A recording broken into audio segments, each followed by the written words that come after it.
Hi, my name's Phil. I like talking about politics, and in this video I'd like to discuss the shift in position over the 5G Huawei contract, the position on Hong Kong, and the hypocrisy over Saudi Arabian trade. But first, if you'd like to be notified of daily news and politics, please subscribe to the channel and click the bell notification icon.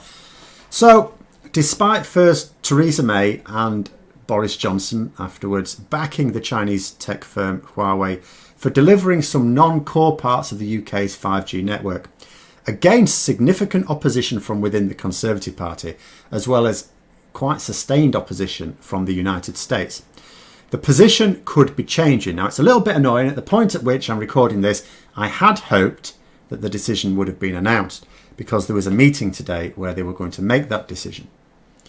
So it might be by the time you see this, it has been announced. But what I'm going to discuss here is the way it may be billed. Now, on the face of it, it could be billed as complying with US sanctions against China for their behaviour in Hong Kong, something that Britain has or should have a vested interest in. The UK government has already extended the right to residency for Hong Kong citizens, should they wish to move out. Now, nobody believes that the US government are so appalled by human rights abuses in Hong Kong that they absolutely must take action against this oppressive regime, any more than anyone would believe the British government were following the action for the same reasons. It's all part of Donald Trump's on-again, off-again trade war with China, and Hong Kong provides a good excuse. Not that I am opposed to such action. If countries are going to make a stand against an oppressive regime and cite the oppression as the reason, well, all to the better. But because it isn't really related to Hong Kong, you know the measures will be dropped as soon as Trump achieves whatever political objective he has in this matter, and China know this too, so it won't actually encourage any positive action. But the UK is under pressure to follow suit. But Johnson is desperate to keep Huawei as part of his 5G plans. Now, I saw BBC reports suggesting before the meeting, where it will all be decided, that Johnson may seek to limit the company to non-core parts of the network. But that was his position beforehand, so nothing would change there if that were the case. But the US at the moment are like a dog with a bone on this, and they are pushing the UK government very, very hard.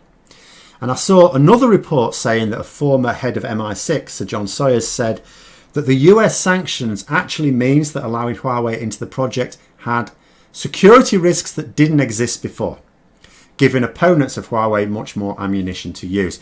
It also said that the National Cyber Security Centre has said that the balance of risk has now changed, and the government have not denied this report. Now, the reason is that the sanctions would mean that Huawei would be unable to use reliable non-Chinese suppliers, which means they'd potentially have to use equipment that UK security services cannot be confident is safe for use in our communications network. So on the balance of probability, many think the decision that must have been made now at the point at which you're watching this will be to drop the company from the plans. But I don't know when that decision is going to be announced. But where politicians are concerned, particularly irrational ones like the Cummings-powered Boris Johnson, who knows?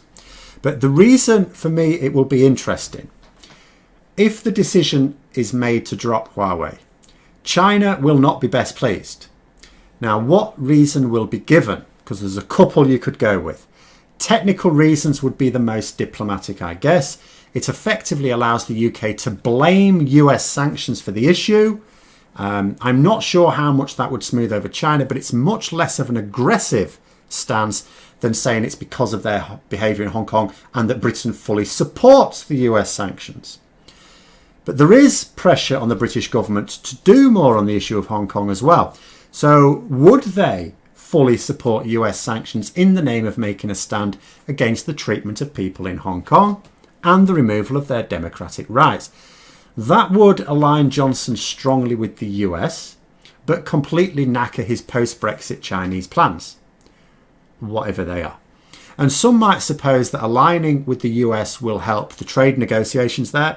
I don't see that. I don't think that would be it, because I think we're taking what America wants with this US trade deal. I've not heard of any serious proposals for concessions on the US part. It may also play into Dominic Raab's recent boast about using sanctions against human rights violations. But if we do drop Huawei and we cite support for action against the behaviour in Hong Kong, then there will be a predictable response.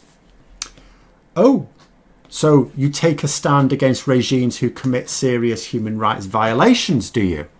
That's interesting. So why have you started selling arms to Saudi Arabia again then? Especially when there's a good chance, not even denied by the government, that those arms could be used in the conflict with Yemen, bombing hospitals, for example. Now, in defending the decision, Cabinet Minister Liz Truss said that an official review had concluded that there had only been isolated incidents of airstrikes in Yemen that breached humanitarian law. That's what she said. Yeah, that means they broke humanitarian law on multiple occasions, you dizzy cow. You can't argue that they only broke the law a few times, so it's fine. I mean, if you're charged with murder and you go to court, you can't defend yourself by going, yeah, but I only killed once or twice. Are you going to do it again? Well, maybe, but it'll only be isolated incidents. No, that's not how it works.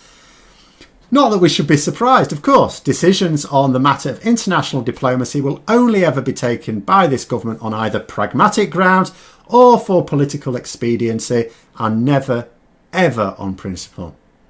After all, they don't have any. But those are my thoughts anyway. Let me know yours in the comments below. I hope you found the video interesting. If you did, don't forget to click the like button. If you'd like to support the channel further, please also click the Patreon link for details. And until next time, I'll see you later.